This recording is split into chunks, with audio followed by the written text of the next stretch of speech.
इसका अगला टॉपिक है सिड़विक का प्रभावी परमाणु क्रमांक नियम। इस नियम को देखते हैं।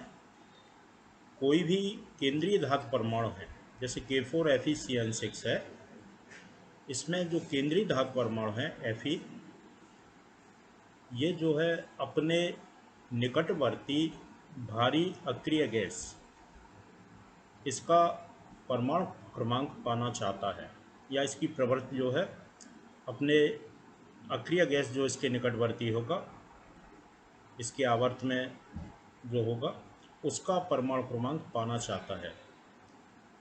और इन दाता जो परमाणु हैं या समूह हैं, उनसे संयोग करते। यहाँ 6 CN से इसने संयोग किया है। तो क्यों किया है?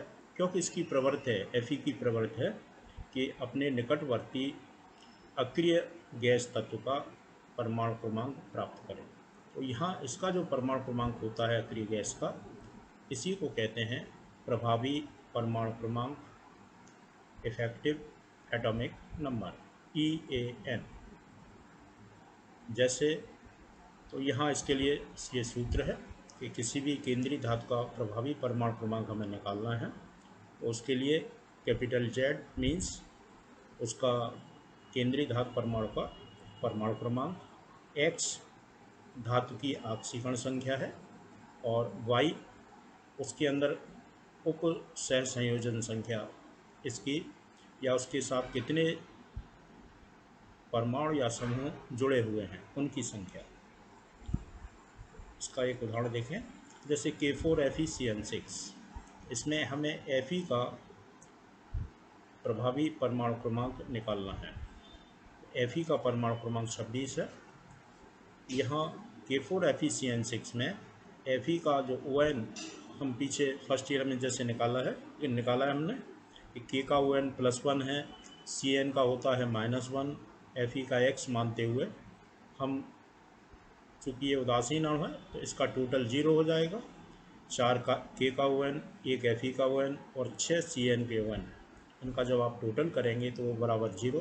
तो यहाँ से X की वैल्यू हम निकाल देते, तो यहाँ उससे आ गया Fe का ON आ गया +2।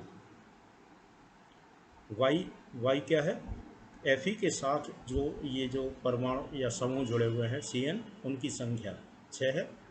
तो यहाँ से Fe का प्रभावी परमाणु क्रमांक आएगा, इसका परमाणु क्रमांक Z 26 माइनस इसकी ऑक्सीकरण संख्या है 2 प्लस 2Y, तो Y का मान 6 है, तो ये हो गया 12, टोटल हो गया 36। और 36 है क्रिप्टॉन, इसका परमाणु क्रमांक है जो अक्रिय गैस है, और इसी के आवर्त में, Fe के आवर्त में।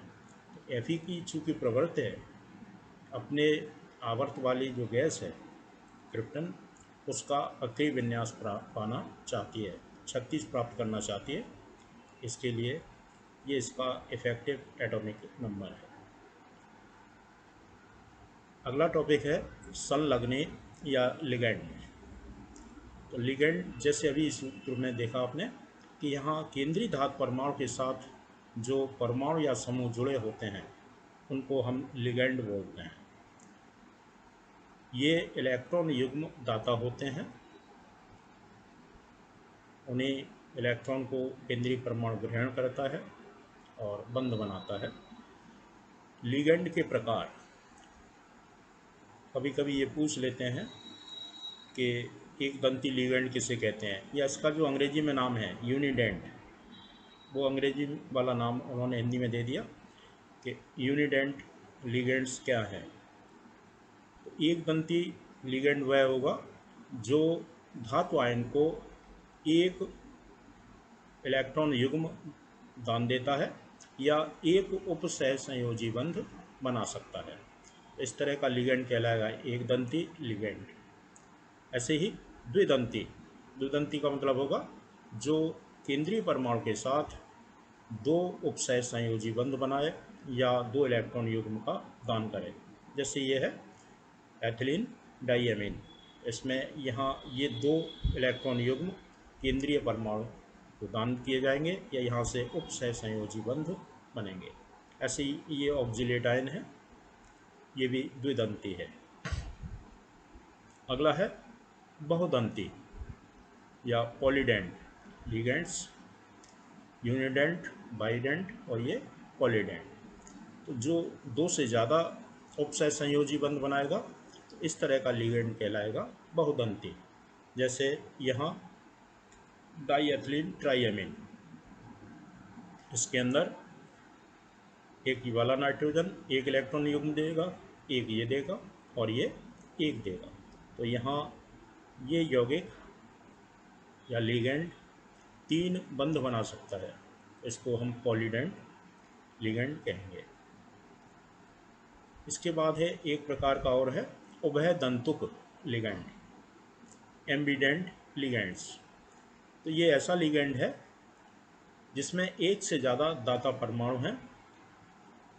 एक सल्फर है, ये भी दाता है, और यहाँ ये नाइट्रोजन, ये भी दाता है। लेकिन केंद्रीय परमाणु को इन दोनों में से कोई एक ही इलेक्ट्रॉन युग्म दान देता है, या तो ये इधर जुड़ जाएगा धातु या फिर इससे जुड़ेगा। इस तरह के इसके दोनों ही सिरों पर इलेक्ट्रॉन युग्म देने वाले परमाणु हैं, लेकिन देगा उनमें से कोई एक। तो इस तरह के लिगेंड कहलाते हैं उभयदंतुक लिगेंड।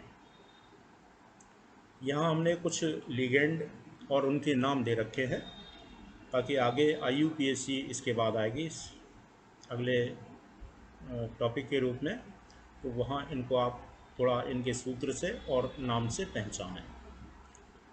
जैसे H हाइड्राइड होता है, जो नेगेटिव हाइड्रोजन का नेगेटिव जो आयन है उसमें इड जोड़ देते हैं हाइड्राइड, तो इड हटा के हमने O जोड़ दिया है इसमें, तो हाइड्राइडो।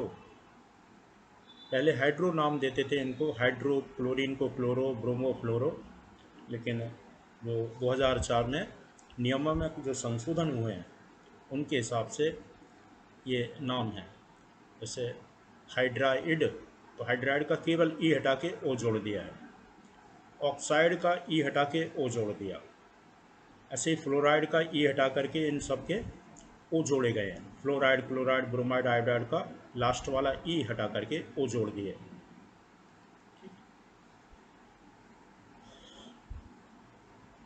NH2 एक negative amido, NH2 negative imido, NO2 1 negative nitro. यहाँ हमने कुछ ये अंडरलाइन किए हुए हैं लिगेंड, इनके नाम में परिवर्तन नहीं हुआ है। जैसे ऑक्साइड का ऑक्साइडो, लेकिन परऑक्साइड का परऑक्साइडो नहीं हुआ, परऑक्सो। जैसे पहले इसका नाम ऑक्सो था, इसका परऑक्सो था, तो इसका तो चेंज हो गया, लेकिन नए नियम में इसमें कोई चेंज नहीं आया है। परऑक्सो, इसको परऑक्सो ही बोलते हैं। ऐसे ही नाइट्रो है, इसको नाइट्रो ही कहते हैं। हाइड्रोक्साइड, तो हाइड्रोक्साइड का हाइड्रोक्सो, हाइड्रोक्साइडो नहीं है। ऐसे ही साइनाइड को साइनाइडो नहीं बोलते, साइनो ही बोलते हैं। तो ये नेगेटिव लिगेंड है ऋणावेशित। ऑक्सीलेट से बना ऑक्सीलेटो, एसीटेट से बना एसीटेटो। ऐसे ही यहाँ कुछ ये उदासीन लिगेंड हैं। अभी तक ये सारे ही नेगेटिव वाले थे, ऋणावेशित लिगेंड हैं। ये उदासीन हैं, जैसे H2O aqua, NH3 amine, NO nitrosyl, CO carbonyl, और ये एथिलीन डाइएमीन, इसको शॉर्ट में EN इन करके जुड़ा होता है। ये कुछ धनावेशित लिगेंड हैं। H3O positive, NO positive, NO2 positive, इनके नाम हैं। तो इन लिगेंड्स को आप याद रखें, और यहाँ जब भी IUPAC में इनकी ज़रूरत पड़ेगी, इनके नाम की ज़रूरत पड़ेगी।